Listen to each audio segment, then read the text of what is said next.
You are tuned in to On Air with Chris Shanafelt.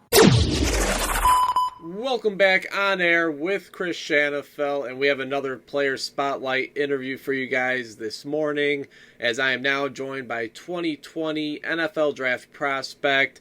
He's one of the top pass rushers coming out of the FCS ranks. He was voted first team all-conference in the MEAC in each of the past 2 seasons. It's a pleasure to welcome onto the show. He's defensive end out of Bethune Cookman University, Marques Ford. And Marques, I really do appreciate you taking some time this afternoon, this morning, whenever you guys might be listening to this. Can you believe that your collegiate career has officially come to an end, and now here you are gearing up for your pro day? Yeah, it is kind of unbelievable. You know, you never really know what it feels like when it all comes to an end, but it is kind of a bittersweet feeling. I can get this transition stage going and then on to the next level, you know. So take us through what the last couple of months have been like for you, Marques. I know that you had an opportunity to represent BCU one last time at the College Gridiron Showcase in Fort Worth, Texas, where hundreds of scouts were in attendance throughout the week. Actually, I believe all 32 NFL teams were represented, as well as some other teams, the XFL, the CFL. What was that experience like for you, and were you able to meet with any teams? Any idea how some of these pro leagues are viewing you as a prospect? Yeah, I really enjoyed the experience. It was a lot of exposure. I mean, that was a great camp. I recommend that to anybody, you know. I had met with the Giants, the Rams, and 2 CFL teams. I had talked to, forgot who it was at the end, but the Giants said they would throw me in there as a designated pass rusher type player. That's really what most teams are saying. You know, I talked to a few of them at my school too. And I had, talked to them about the scheme and everything, or my coach would tell me they told him that I would be their pass rush player going in, just a guy who comes in and, wrecks it on third down and everything. So that's the plan. Usually I want to go in as a 3-4 linebacker. That's the goal for me, because I feel like I'd get the most out of it then. So we'll see, Were there any questions about your game heading into that week at the College Gridiron Showcase that you wanted to answer? And if so, how did that go? Really, the big question for me going into the league would be if I could move the same way at a bigger weight. I was 230 when I played at BCU, and the big thing to have for me is if I could get around that, average weight for the outside linebacker rush-in spot, and if I can move the same way. And I'm 250 right now, actually. Gained it pretty well during my training program, and I'm moving actually the same way. So hopefully they see that coming in pro day and everything. Well, Marques, you've had quite the journey to get to where you're at today. For those that are unfamiliar, just going to give them a little bit more of a background check. You were a 4-star recruit coming out of high school. You initially committed to Tennessee, and after a few months, You decided to decommit. You went to Rutgers, where you redshirted your freshman year at, and then you decided to take the JUCO route. You spent a year at Jones County Junior College before finishing your collegiate career the past 3 years now at BCU. How would you describe the journey that you've taken to get to this point where here you are today preparing for the NFL? It was really interesting. I got to see 3 different levels of football, and throughout each of those levels, one thing stood out for me in that, technique wins all. The higher levels, Big Ten, ACC, SEC, size and strength all comes into account. That's why a lot of teams and more players are more durable and everything. But when you get to those, JUCO and then the MEAC, where that's Division I AA, technique really shines. You could see it in different players and everything. And I feel like that's something I learned throughout this whole process, is that's really what's going to get you to the next level, like, for sure. You know what I'm saying? You could be big and strong and not always get you a shot, but I feel like technique is always going to be king.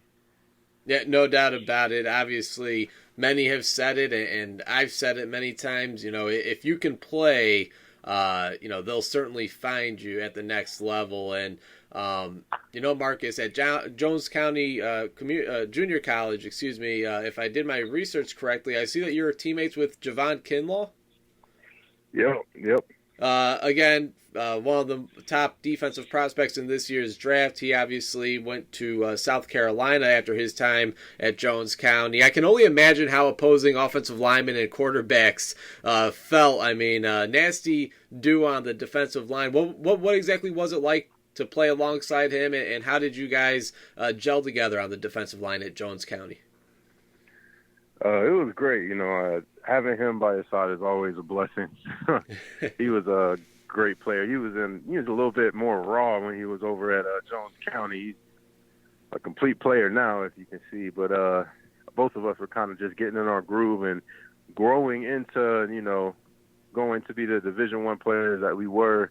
That was a really good process. He was a huge help on my side. Whenever he was on my side, it was awesome playing with him. You'd always know that you had a little bit more freedom when you got a great player like that on your side. Yeah, no doubt about it. And hey, don't discredit yourself. I'm sure having you playing opposite side of him certainly helped him a bunch as well, my man. Hey, as I mentioned in the opening, the past 2 seasons you're named All MEAC First Team as you recorded a combined 21 tackles for loss and 14 sacks. Watching some of your film, Marques, obviously the size immediately jumps out, but what I love is the burst and quickness that you play with it, and this motor that seems to be non-stop. For those that are not familiar with your game, how would you describe it, and what are some of your strengths that you bring to the defensive line? I would say, I'm always looking to disrupt the offense. I feel like that's the best way to get pressure as a defensive lineman. You got to make a new line of scrimmage and disrupt the offense's flow. You can't really just go with what they're doing. You can't really mirror things. You just got to get in there as hard as fast as you can. I feel like my explosiveness off the line really achieves that. I feel like once I make the lineman react to me.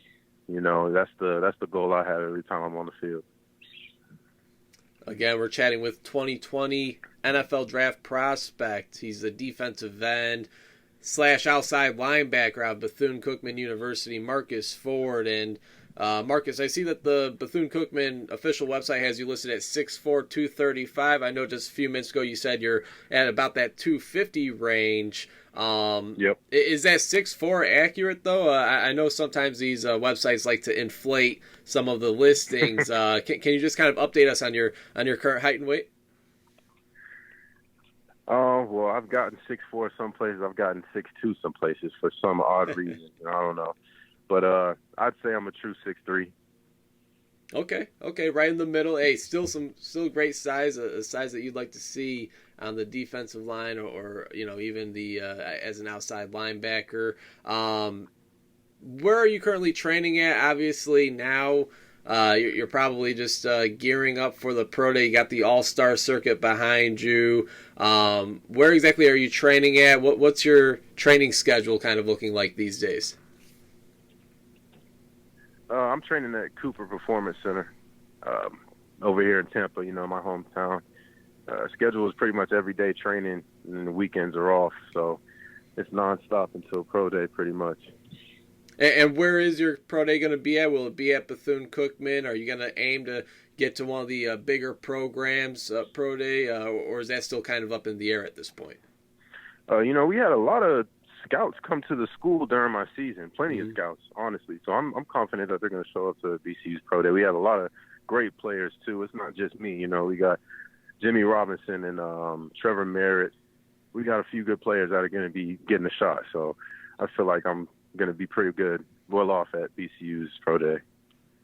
All right, sounds good. And what's it like for you going through this journey and heading into the pro level, Marques? You're going to have that small school label on you, but it was quite the opposite for you coming out of high school when you're going to make the decision to go to college. I mean, is there any similarities to each of those two processes? Going from high school to college, and now here you are, college to pro. I mean, or is it just a totally different experience?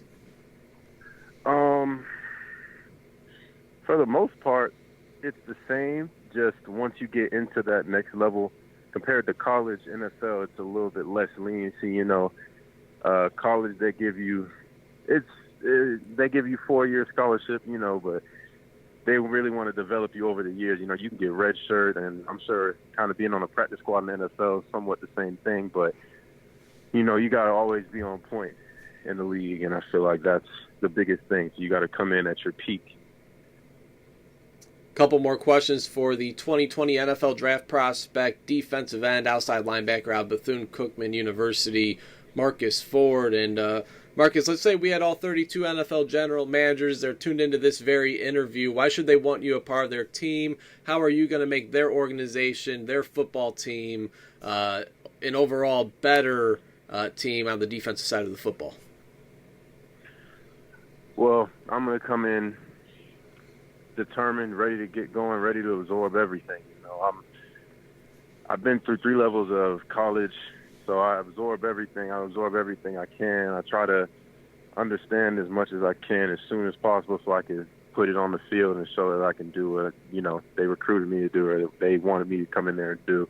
So that's what I feel like I'm going to bring to the table, along with as well as my explosiveness, my play and everything. I'm really just ready to be as well as a mental guy on the field. I want to transform my game into the, getting in the books and understanding all of that. I'm kind of excited for that part, actually.